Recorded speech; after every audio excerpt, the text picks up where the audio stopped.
In 1951, power did not always announce itself with gunfire. Sometimes it revealed itself in silence. In a city where fear traveled faster than bullets and respect was measured in restraint, one single voice was raised where it never should have been. It was not raised against a soldier, not against a rival boss, but against the wife of the man everyone simply called the Godfather. What happened next did not unfold in a public square or under flashing lights. It moved quietly, methodically, and when it was over, the entire underworld understood something it had forgotten. True power does not react in anger. It responds with inevitability. Before we go any further, take a moment. If stories about unseen power, honor, and consequences speak to you, make sure to subscribe, leave a like, and share your thoughts in the comments as this story unfolds.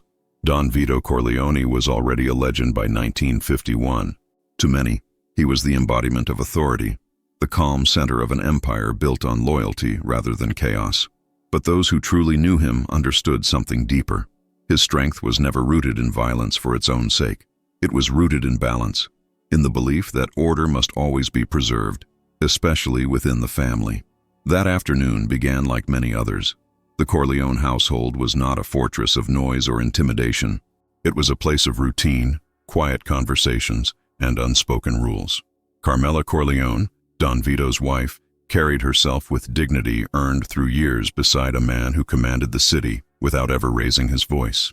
She was respected not because of fear, but because she represented the center of his world. To disrespect her was to misunderstand everything about Don Vito Corleone.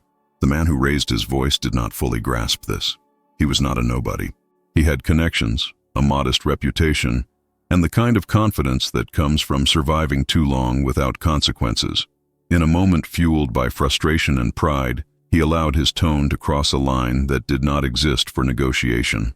Words were spoken sharply, carelessly, in a space where restraint was law.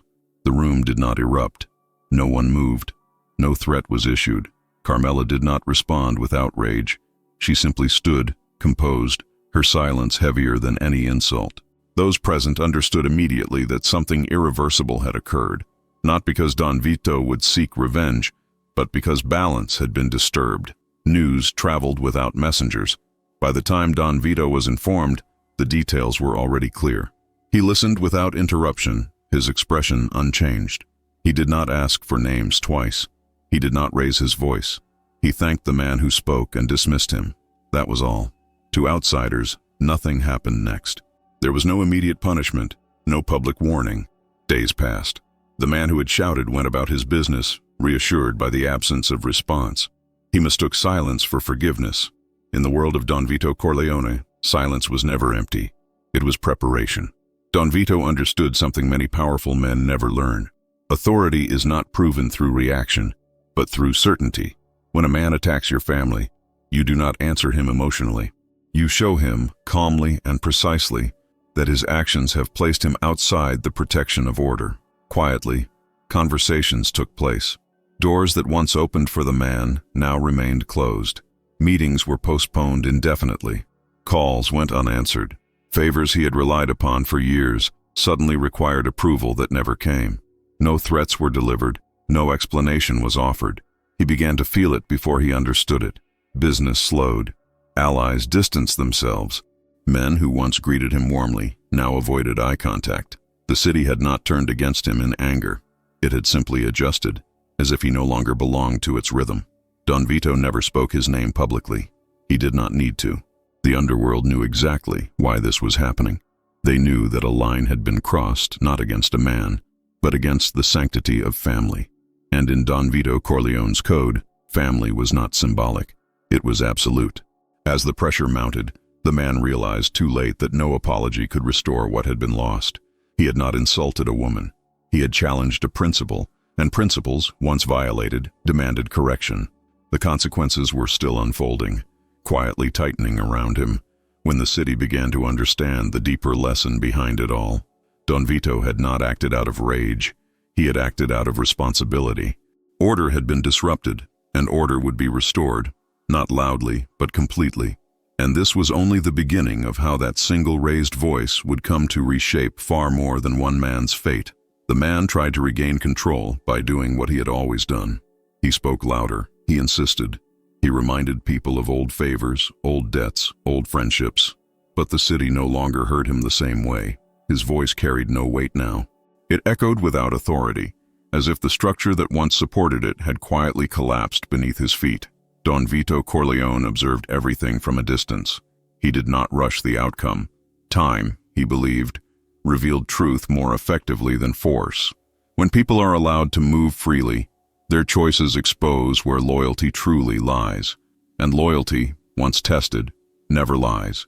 Within weeks, the man's businesses began to unravel in ways that could not be blamed on coincidence. Suppliers delayed shipments without explanation. Contracts he thought were secure dissolved politely, without confrontation. A banker who had once extended generous credit now spoke only in cautious terms, citing new policies that no one else seemed to face. None of this bore Don Vito's signature. That was the brilliance of it. There was no trail to follow, no accusation to make. The world simply behaved differently toward the man now, as if he had become invisible. Those closest to him began to leave, some out of fear, others out of instinct. In that world, survival depended on reading signs early, and the signs were unmistakable. Association with him had become a liability. Silence surrounded him where once there had been noise. The man attempted one last move.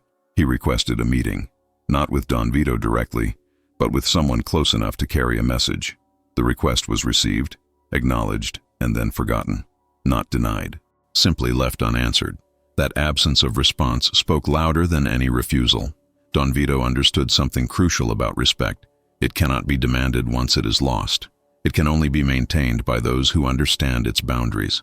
And the boundary that had been crossed was the most sacred of all.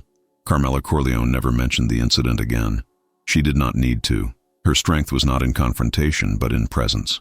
She remained the same, dignified, composed, untouched by the noise that had briefly disturbed her world.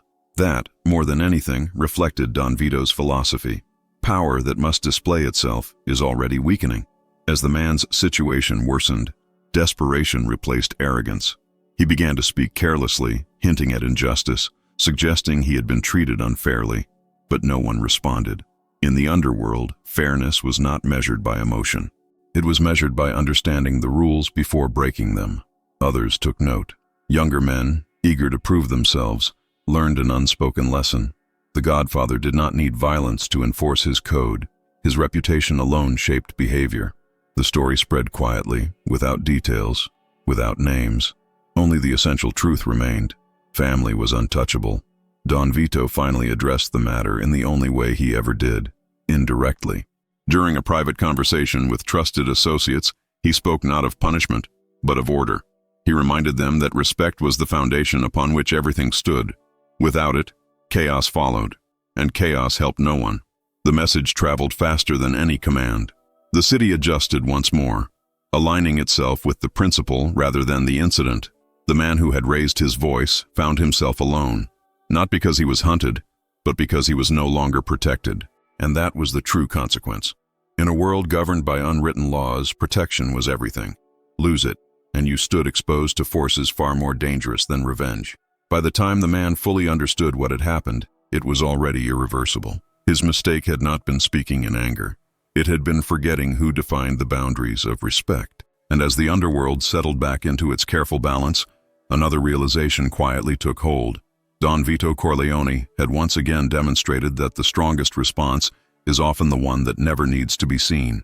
The effects of that lesson would soon extend far beyond one man's downfall. As the man's influence faded, something else began to happen beneath the surface of the city. The absence he left behind created space. And in the world Don Vito Corleone governed, empty space was never left unattended for long. Others moved carefully, sensing opportunity but wary of misreading the lesson that had just been delivered. Don Vito watched these movements with the patience of someone who understood human nature intimately. He knew ambition could be useful when guided, dangerous when ignored. Power, if left without structure, attracted chaos. His role was not merely to rule, but to maintain equilibrium. Privately, Don Vito reflected on how easily pride led men to their own undoing. The man who had raised his voice believed strength was volume. Don Vito knew strength was restraint. He had learned this long before power found him, in years marked by scarcity, loss, and careful observation of how men behaved when they believed no one was watching. That lesson shaped every decision he made. Violence was always the last resort because violence created ripples that could not be controlled. Influence, on the other hand, could be directed quietly, shaping outcomes without revealing the hand that guided them. Word of the incident reached families beyond the city, not as gossip, but as caution. No one spoke openly of what had happened. They did not need to. The meaning was understood. Disrespect toward the Corleone family did not provoke spectacle. It triggered exclusion, and exclusion in that world was a slow and merciless sentence. Meanwhile, the man struggled to adapt. Without protection, he was forced to negotiate on unfavorable terms. He paid more for less.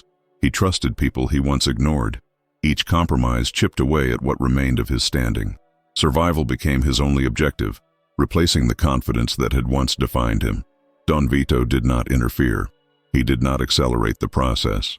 Nature, he believed, corrected imbalance on its own when allowed to do so.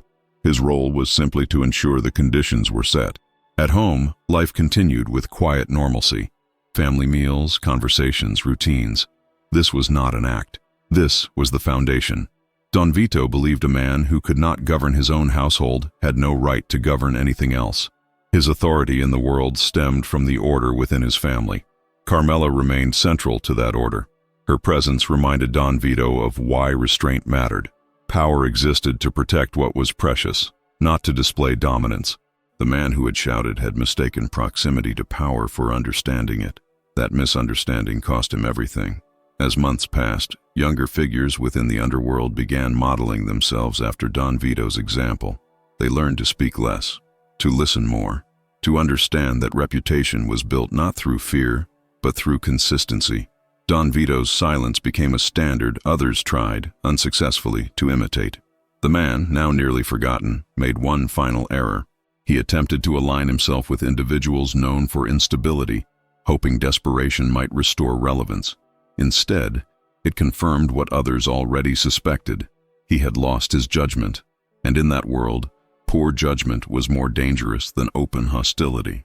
Don Vito was informed, as he always was. He listened, he nodded. He said nothing further. There was no need. The system was already responding. The city once again adjusted its balance. New alliances formed, old ones strengthened, and beneath it all, a quiet understanding settled into place. The Godfather had not punished a man for anger. He had reinforced a principle that would guide behavior long after the incident itself faded from memory. Respect was not enforced. It was preserved. And yet, the story was not finished, because the consequences of that single raised voice were about to reveal something even deeper, not just about power, but about legacy. As time passed, the incident took on a meaning greater than the moment itself. It became a reference point, not spoken of directly, but understood whenever decisions were made, whenever tempers rose, whenever someone considered crossing a line they did not fully understand. Don Vito Corleone never claimed moral superiority. He did not pretend to be virtuous in the conventional sense. His code was not built on innocence, but on responsibility. In his view, power carried an obligation to prevent chaos, not to create it, and chaos always began when respect was abandoned. The man who had raised his voice had become a quiet example of that truth. He still existed on the margins of the city, diminished, cautious, stripped of the certainty that once defined him. People no longer spoke his name with hostility or pity. They barely spoke it at all. Oblivion, Don Vito believed, was often more instructive than punishment. Within the Corleone family, the lesson was absorbed without discussion. Sons watched.